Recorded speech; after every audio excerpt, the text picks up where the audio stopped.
All right, family. Welcome back to the scripture breakdown. I'm Muff. And I'm Elias. I bring the context, the structure, and by God's grace, I've walked many of the places where these words were first heard. That's wild to me every time you say that, bro. These ain't just words on a page to you. Not at all. Peter was writing to real believers under real pressure, people trying to live holy lives in hostile environments. That's why chapter 2 hits so hard. 1 Peter chapter 2 is today's topic. Peter comes out swinging. He says, "Put away malice, deceit, hypocrisy, envy, and slander." Basically, stop moving fake. Exactly. In the ancient world, especially in Roman cities, reputation was everything. These sins would tear communities apart from the inside. And that's still the church today, man. Folks shouting Jesus, but gossiping on Monday. Peter isn't saying try harder. He's saying growth requires removal. You can't crave spiritual milk while feeding on poison. And Peter calls Jesus a living stone, rejected by men, chosen by God. That's street language right there. It really is. I've stood near ancient quarries in Judea. You can still see stones rejected because of cracks or flaws. Builders would toss them aside. But God picked that stone. And not only that, He builds us into the structure. Believers aren't spectators. We're part of the temple. Which means if I'm living reckless, I'm messing up the building. That's right. Stones don't choose where they go, but they must fit. 1 Peter 2, 9-10. Chosen people. This part gets me every time. You are a chosen race, a royal priesthood. In the Roman world, titles like chosen and royal were reserved for elites. Peter gives those titles to persecuted Christians. So the dude the world calls nothing, God calls royalty. Yes, and priests don't exist for themselves. They exist to declare God to others. That's evangelism right there. Not loud, visible.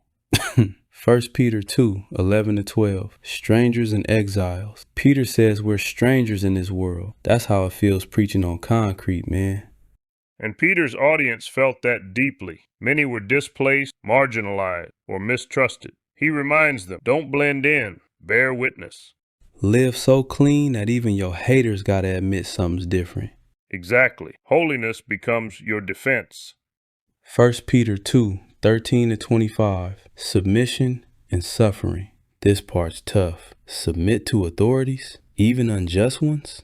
Peter isn't endorsing abuse or evil. He's showing that Christ-like suffering has power. I've seen Roman roads, court ruins. This wasn't theory for them.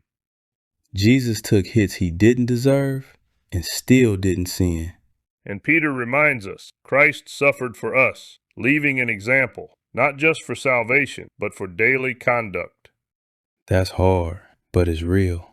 1 Peter chapter 2 is basically saying, if you belong to God, it's gonna show in how you live, talk, suffer, and love.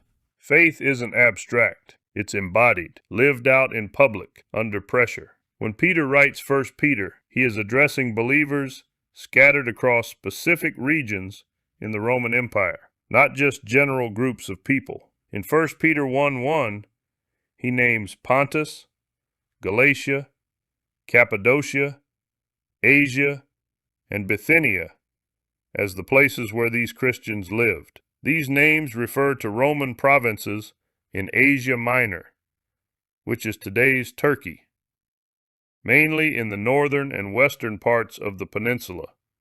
Pontus and Bithynia were provinces along the southern coast of the Black Sea.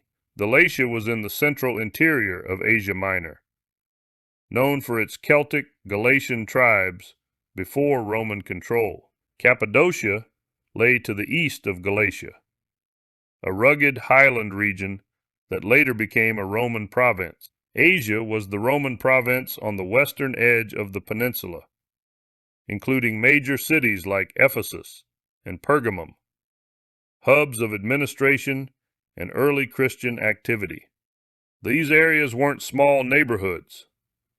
They covered a vast territory, with believers spread across rural and urban communities. Scholars suggest Peter may have listed these regions in a particular order that reflects a possible route for delivering his letter from one province to the next, helping the messenger circulate the letter among the scattered churches. The language of exiles and sojourners that Peter uses resonates with both the literal scattering of believers among these provinces and the spiritual idea that Christians are citizens of heaven living temporarily in a world that often does not share their faith. branchesfellowship.org. This context matters for interpreting chapter 2.